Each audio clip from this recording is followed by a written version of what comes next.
ಇರಲಿ, ರಮೇಶ್ ಜಿಗಜಿಣಗಿ ಅವ್ರು ಮಾತಾಡಿದ್ದಾರೆ ಈ ಘಟನೆಗೆ ಅಥವಾ ಈ ವಿಚಾರಕ್ಕೆ ಸಂಬಂಧಪಟ್ಟಂತೆ. ಬನ್ನಿ ಅವ್ರು ಏನು ಮಾತಾಡಿದ್ದಾರೆ ನೋಡೋಣ.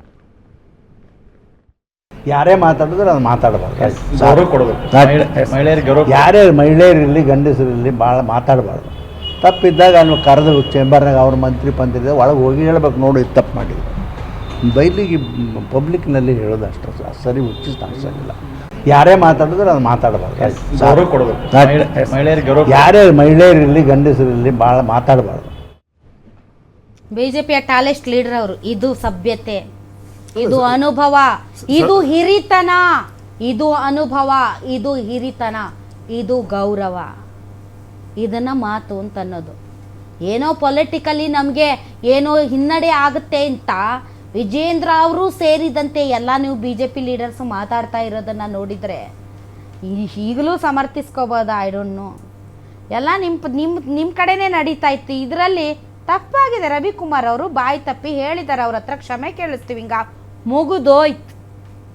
ಇಡೀ ಪಾರ್ಟಿ ರವಿಕುಮಾರ್ ಅವರು ಬಾಯಿ ತಪ್ಪಿ ನಾಲಿಗೆ ಜಾರಿ ಹೇಳಿದ ಹೇಳಿಕೆಯನ್ನು ನೀವು ಇಡೀ ಪಾರ್ಟಿ ನಿಮ್ಮ ಮೈ ಮೇಲೆ ಹಾಕ್ಕೊಂಡು ಓಡಾಡ್ತಾ ಇದ್ದೀರಿ ಅಂತಂದರೆ ಬಾಬಾ ಮೆಚ್ಚಬೇಕು. ನೀವು ತುಂಬ ರಿಸ್ಕ್ ತಗೋತಾರೆ. ಗಂಗಾಧರ್ ಕುಷ್ಟಗಿ ಅವ್ರು ನಮ್ಮೊಂದಿಗಿದ್ದಾರೆ, ಹಿರಿಯ ಪತ್ರಕರ್ತರು ಮತ್ತು ರಾಜಕೀಯ ವಿಶ್ಲೇಷಕರು.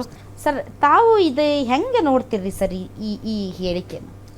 ಇದು ಒಂಥರ ಈ ನನಗನ್ನಿಸ್ತಾ ಇರ್ತಕ್ಕಂಥದ್ದು ಈ ಒಂದು ಕಳೆದ ಒಂದು 7-8 ವರ್ಷಗಳಲ್ಲಿ ಇದು ತೀವ್ರಗೊಂಡಿದೆ. ಮುಂಚಿನ ಒಂದು ರಾಜಕಾರಣಿಗಳು ಒಂದು ಸ್ಟೇಟ್ಸ್ಮನ್ಸ್ ಥರ ಒಂದಿಷ್ಟು ವರ್ತಿಸ್ತಾ ಇದ್ರು.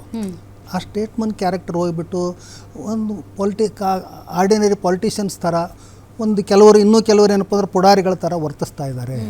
ಆಮೇಲೆ ಇಲ್ಲಿ ಏನಾಗ್ತಾ ಇದೆ ಅಂತಂದರೆ ಈ ಶಾಸಕಾಂಗ ಮತ್ತು ಈ ಕಾರ್ಯಾಂಗ ಇವೆರಡರ ಮಧ್ಯೆ ನಡೆದಿರ್ತಕ್ಕಂಥ ಈ ಘರ್ಷಣೆ ಏನಿದೆಯಲ್ಲ ಅದರ ಒಂದು ಪರಿಣಾಮ ಈ ಥರ ಆಗ್ತಾಯಿದೆ ಅಂತ ಅನ್ನೋದು.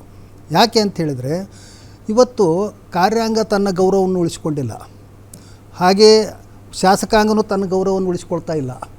ಈ ಎರಡರ ಮಧ್ಯೆ ಒಂದು ಬರಬೇಕು ಅಂತ ಹೇಳಿದರೆ ಏನೋ ಒಂದು ಅಂಡರ್ಸ್ಟ್ಯಾಂಡಿಂಗು ಮತ್ತು ಏನಪ್ಪ ಅಂದರೆ ಪೀಪಲ್ ಒಂದಿಷ್ಟು ಒಂದು ಐಡಿಯಾ ಜನರ ಸಲುವಾಗಿ ನಾವು ವಿಚಾರ ಮಾಡಬೇಕು ಅಂತ ಹೇಳಿದರೆ ಒಂದು ಭ್ರಷ್ಟಾಚಾರ ನಿರ್ಮೂಲನೆ ಆಗಬೇಕು.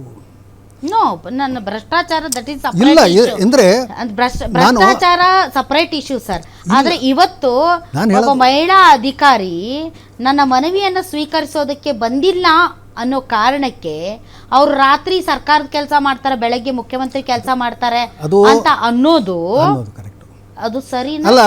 ಅದು ಘೋರ ಅಪರಾಧ. ಅದು ಘೋರ ಅಪರಾಧ. ನಾನು ಏನು ಹೇಳ್ತಾ ಇದ್ದೀನಿ ಅಂದರೆ ಈ ಭ್ರಷ್ಟಾಚಾರ ಅಂದರೆ ಜನರಲೈಸ್ ಮಾಡಿ ಹೇಳ್ತಾ ಇಲ್ಲ.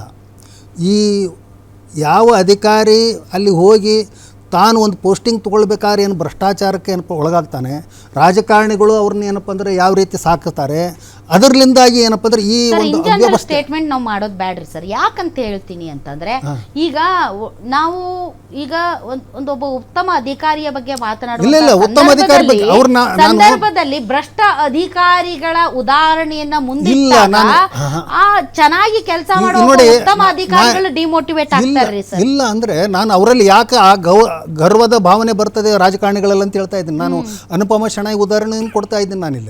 ಹೌದ್ರಾ? ಅವರು ಯಾಕೆ ಅಂತ ಹೇಳಿದ್ರೆ ಒಂದು ಜನರಲ್ ಆಗಿ ತೊಗೊಂಡ್ಬಿಡ್ತಾರೆ ಅಂದ್ರೆ ನಮ್ಮ ಗುಲಾಮರಿದ್ದಂಗೆ ಇವರು ಅಂತೇಳಿ. ಅಲ್ಲಿ ಯಾರು ನಿಷ್ಠಾವಂತರು ಇರ್ಬೋದು, ನಿಷ್ಠಾವಂತ ಇಲ್ಲದೇ ಇರೋರು ಇರ್ಬೋದು, ಎಲ್ಲರನ್ನೂ ಒಂದು ಒಟ್ಟುಗೂಡಿಸಿ ಏನಪ್ಪ ಅಂದ್ರೆ ನೋಡಿ ತಮ್ಮ ಗುಲಾಮರ ಥರ ಟ್ರೀಟ್ ಮಾಡ್ತಕ್ಕಂಥದ್ದು ಅದು ತಪ್ಪು. ಆಮೇಲೆ ಪುರುಷ ಪ್ರಧಾನ ವ್ಯವಸ್ಥೆಯಲ್ಲಿ ವಿಶೇಷವಾಗಿ ಏನಪ್ಪ ಅಂದ್ರೆ ಮಹಿಳೆಯರಿಗೆ ಏನಪ್ಪ ಅಂದರೆ ಯಾವ ರೀತಿ ಒಂದು ನಡ್ಕೊಳ್ಬೇಕು ಅಂತಕ್ಕಂಥದ್ದನ್ನು ರಾಜಕಾರಣಿಗಳು ಇವತ್ತು ಮೈಗೂಡಿಸ್ಕೊಳ್ಬೇಕಾಗಿದೆ. ಇವತ್ತು ರವಿಕುಮಾರ್ ಅಂತವ್ರು ಏನಪ್ಪ ಅಂದರೆ ಇಲ್ಲಿ ಗುಲ್ಬರ್ಗ DC ಅವ್ರ ಬಗ್ಗೆನೂ ಮಾತಾಡಿದರು. ಹೌದ್ರಾ? ಯಾಕೆ ಮಾತಾಡಬೇಕಾಗಿತ್ತು? ಇವತ್ತೇನಾದರೂ ಹೇಳಿದ್ರಪ್ಪ ಅಂದರೆ ಇವತ್ತು ಡೆಮೋಕ್ರೆಟಿಕ್ ವೇಸ್ ಇದೆ. ಒಂದು ಪ್ರಜಾಪ್ರಭುತ್ವವಾಗಿ ನೀವೇನಪ್ಪ ಅಂದ್ರೆ ಅವ್ರನ್ನ ಏನಪ್ಪ ಅಂದ್ರೆ ಅಲ್ಲಿ ಜಿಲ್ಲಾಧಿಕಾರಿಗಳು ತಪ್ಪು ಮಾಡಿದ್ರಪ್ಪ ಅಂದ್ರೆ ಅದನ್ನು ಹೇಳ್ರಿ. ಅದನ್ನು ಬಿಟ್ಕೊಟ್ಟು ಆ ಕಡೆಯಲ್ಲವರು ಇನ್ನೊಬ್ಬ ಕಾಂಗ್ರೆಸ್ ಇರ್ಬೋದು, BJP ಇರ್ಬೋದು, ಇವರು ಈ ಥರದಲ್ಲಿ ಏನಪ್ಪ ಅಂದ್ರೆ ಅಪ್ರಜಾಪ್ರಭುತ್ವವಾಗಿ ನಡ್ಕೊಳ್ತಾ ಇದ್ದಾರೆ. ಅಪ್ರಜಾಸತ್ತಾತ್ಮಕ ಇದು.